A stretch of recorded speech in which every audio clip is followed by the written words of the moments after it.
Оразаның шарттары мен тіректері. Бірінші, ислам дінін ұстану. Ислам дінін ұстану бұл бүкіл амалдардың қабыл болуының негізінде жатқан аса маңызды шарт. Алла тағала былай деді: кім иманға қарсы шықса, сонда оның амалы жойылады, және ол ақыретте зиян шегушілерден болады. Алла тағала сондай-ақ былай деді: расында саған да, сенен бұрынғылар да, егер Аллахқа ортақ қоссаң, әлбетте амалың жойылып кетеді, анық зиянға ұшыраушылардан боласың, деп уахи етілді. Екінші, тыйылу. Оразаны бұзатын жеу-ішу, жыныстық қатынасқа бару сияқты кез келген нәрселерден тыйылу оразаның шарты болып табылады. Үшінші, уақыт. Бұл жерде оразаны таң атқаннан күн батқанға дейін ұстау жайында айтылуда. Алла тағала ал сосын түнге дейін ораза тұтыңдар деген. Төртінші, ниет. Омар ибн әл-Хаттабтың, Аллахтың елшісі оған Аллахтың игілігімен сәлем болсын, былай деп айтқаны хабарланады: расында амалдар тек ниетке қарай бағаланады. Шынында әрбір адамға ол қол жеткізуге ниеттеген нәрсе ғана тиеді. Бұл ұлы хадис Аллахтан басқа біреу үшін жасалатын кез келген амал жарамсыз болып табылатынына, әрі ықылассыз амал істеуші адам осы дүниеде де ақыретте де ешқандай игілікке қол жеткізе алмайтынына нұсқайды. Имам ибн әл-Мунзир былай деген: пайғамбардың, оған Аллахтың игілігімен сәлем болсын, амалдар тек ниетке қарай бағаланады деген сөздері амалдардың барлық түрлеріне нұсқайды. Әрі осында ешбір амал үшін, мейлі ол міндетті немесе ерікті болсын, ерекшелеу жоқ. Бесінші, ораза ұстауға қабілетті болу.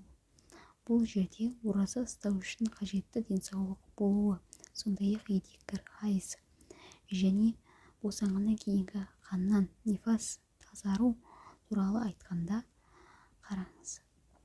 Оразаның ниеті. Мұсылман адам ораза ұстағанда Аллахтың әміріне бағынамын және оған жақындаймын деген ниетке болуы керек. Ал ораза денсаулыққа пайдалы болғандығы үшін ғана, немесе барынша ораза ұстайтын бастағаны үшін ғана, немесе адамдар мақтасын деген оймен аузын бекіткен адамның оразасы есептелмейді. Олардың ұстаған оразалы қабыл болмайтыны бірге көзбояушылық үшін ораза ұстағандары үшін азапталады да. Аллахтың елшісі оған Аллахтың игілігімен сәлем болсын, көзбояушылықпен ораза ұстаған адам ширк жасады деп айтқан. Абу Умма әл-Бихалиден де оған Аллахтың разы болсын, Аллахтың елшісі оған Аллахтың игілігімен сәлем болсын, былай деген айтқаны жеткізіледі: расында Аллах тек оның жүзіне жақындауға деген ұмтылыспен ықыласты түрде жасалған амалдарды ғана қабылдайды.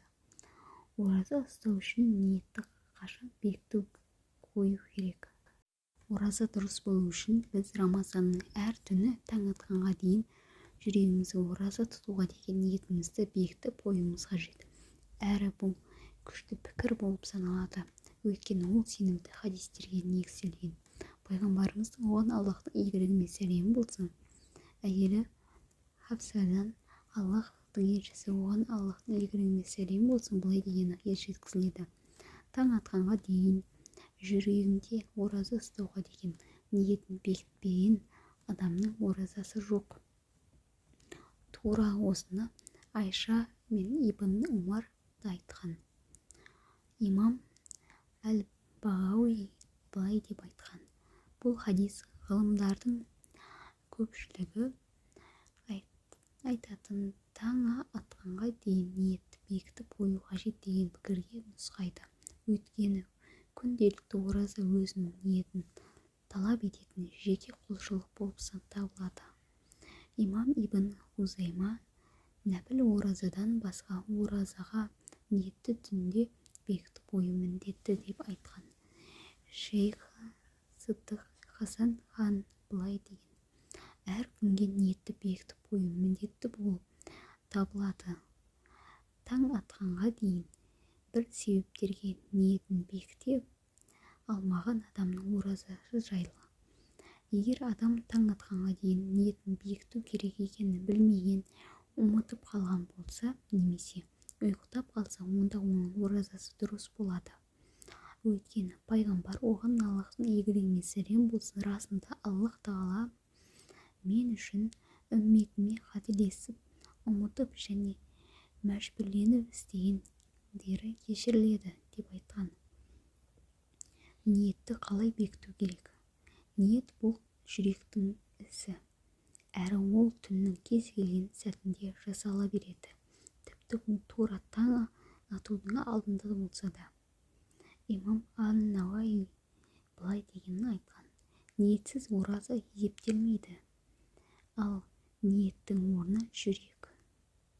Ал енді мұны көп адамдар жасайтындай ниетті тілмен айту мәселесіне келер болсақ, бұл дінге енгізілген жаңалық болып табылады. Өйткені пайғамбар да, оған Аллахтың игілігіне сәлем болсын, оны сахабалар да және имамдар да бірде-біреуі мұндай істемеген.